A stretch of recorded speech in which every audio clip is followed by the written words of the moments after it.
If you'll notice, my slugs are bold and underlined.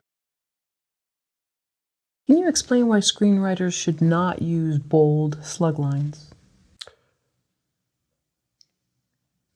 No, I think screenwriters should use bold slug lines. Bold slugs is one of those things. I know I've talked about formatting. Bold slugs is one of those formatting things that really, really, really rile people up, especially on social media, especially like on Twitter. When you get into these formatting wars, what's acceptable? Should you bold your slugs, or should you underline them, or should you?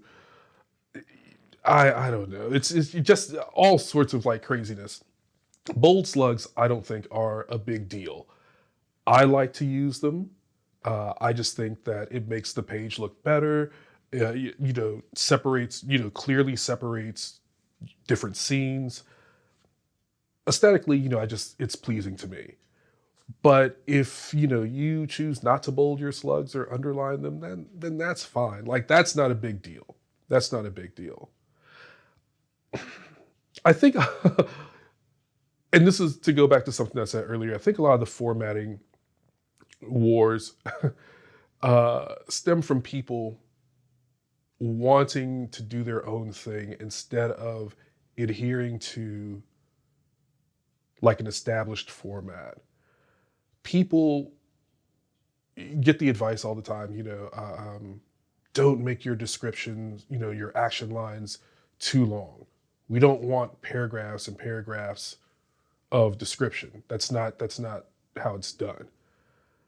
But someone will say, pull a page from the Chinatown script and say, but look at this. This is Chinatown, Oscar-winning script and classic film, and there's paragraphs of action. In my mind, I'm like, well, number one, it was written in the 70s. I'm sure Robert Towne wrote that like 72, 73, because the film came out in 74. Number two, it's Robert Towne. Robert Towne can do that. And also, times have changed.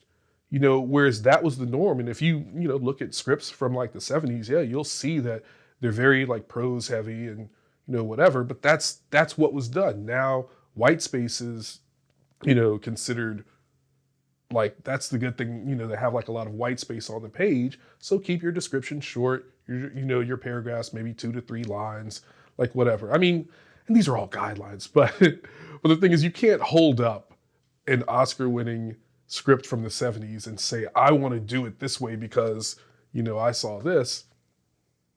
No, So I think a lot of like the formatting discussions stem from stuff like that.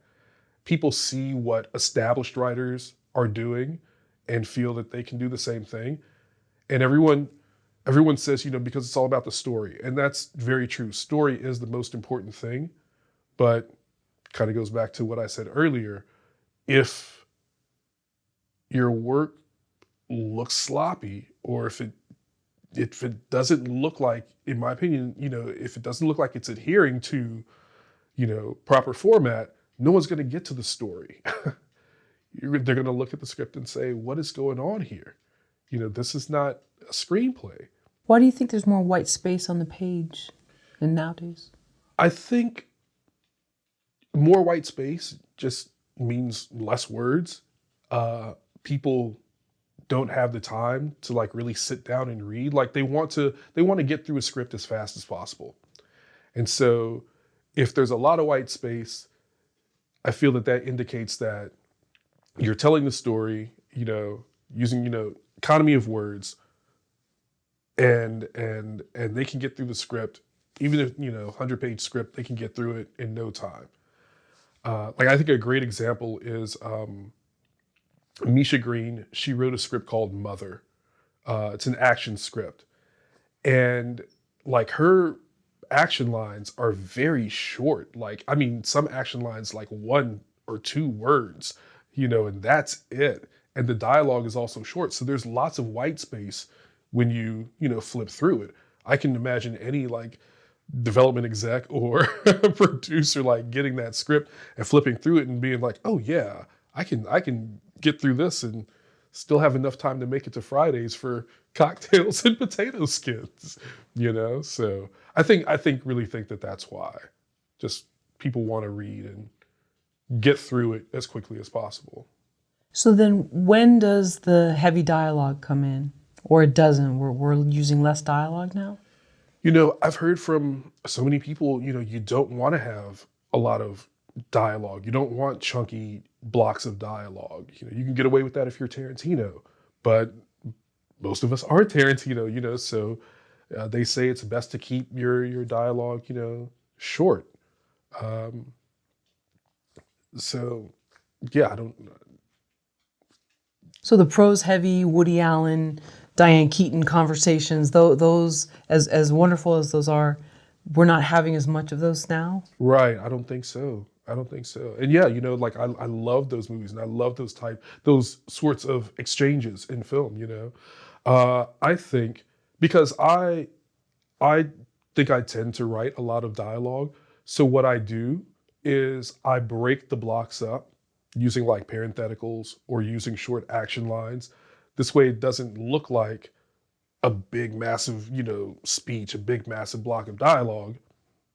And giving white space, you know, separating these elements, but also giving white space. So I'm hoping that it's pleasing to, you know, whomever reads it. Why do screenwriters argue over format? Because it's the one thing we can control in this in this crazy industry is how our work looks, you know, how it looks when we present it to someone. And I just think that everyone feels that the way they do things is perhaps the right way to do it. You know, I'm an advocate of proper screenplay format, follow, you know, like I use a program, you know, it works well. There's a book called, I believe it's called The Hollywood Standard, which also, you know, has a lot of tips as far as formatting. I think it's a great kind of formatting guide. You know, I follow that as well. If I'm unsure about something, I always refer to the Hollywood Standard. It's just like, oh, okay, this is how I, you know, because I want any manager or producer or actor or anyone who picks up my script to look at it and say, yes, you know, just by looking at it, like, yes, this is professional work. And then they can read it and get into the story, you know, whatever. We are in control of that. After we write the script, we send it out. That's it. It's out of our control, and so I think that that's a major reason. Is, you know, this is us. This is what we can do. You want to put that out there, and also you don't want to give anyone a reason to pass, to reject your work, and you know, I think that if you give them a screenplay that doesn't look right, I think that will happen. Right. I remember going to like this ridiculous resume thing that I was supposed to go to, and the guy's like, "Yeah, you want to use these fun fonts, and you want to make your thing really stand out."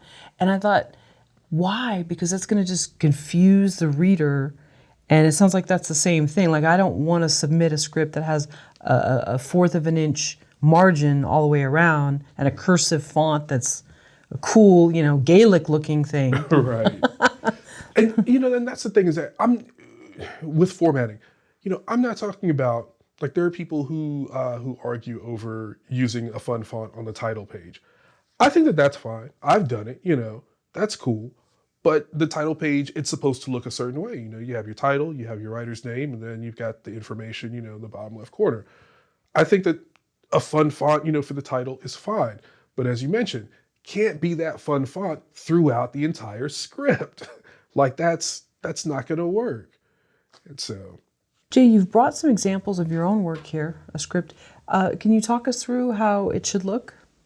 I mean, sure. I mean, for instance, talking about like a fun font on the title page, like this is my script, Potter's Field. Oh, nice. And I used a font that is supposed to mimic like dripping blood. It's a horror, but it's a horror comedy. So, you know, I wanted to get a little cheeky, so give you that horror vibe, but also a little playful, little fun vibe. So that's why I did that. Okay, so you did use a cool font for the title page. Right. Okay. And I think maybe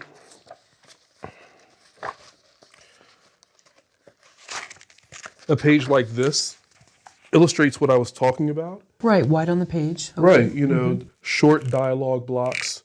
The action lines aren't too long, probably like the longest action line. Like it hits like 3 lines here. So I mean, yeah, and if you'll notice my slugs are bold and underlined. Okay. Just because, again, I like the way that that looks and breaks up the scene. One thing I'm seeing, Jay, is your script here is reading more like a book, and it's less so single page. Right. I mean, and this is just for me. Like I printed this out, you know, like this for me. Effort to save paper and, you know. But no, Wonderful. definitely, like if I were to print out a script and send it, you know, send it out to someone, definitely it would just, you know, single side printing. Gotcha. Okay. Well, I'm all about saving paper and laser printer, you know, Yeah. all the toner, things like that. Okay, great. So that's an environmentally friendly script right there. Exactly. Yeah. Okay. Yeah. And then are the pages numbered? The pages are numbered. Okay. Where do you have the... You don't number the first page, but you certainly begin with number 2 on the second page. Okay, and you're going to have it up there, In corner, the not upper, lower. yeah, upper right corner. And then toward the end, at the end of the script, how does it end? Just kind of like fade out? There's no... I used fade to black. Fade to black? I used fade to black, and then I hit them with an actual the end. Okay. Stephen King, once again, the sweetest phrase that writers will ever type is like the end. He says something like that. So I always do that. And that's that is another thing though. People are really, they feel strongly about fade in, fade out, fade to black. And I think that those are all stylistic touches. I like to fade to black, so. Okay. And the end, is it written in all caps or that doesn't matter? I don't think that it matters, but in all caps and bold and underline, like the slugs.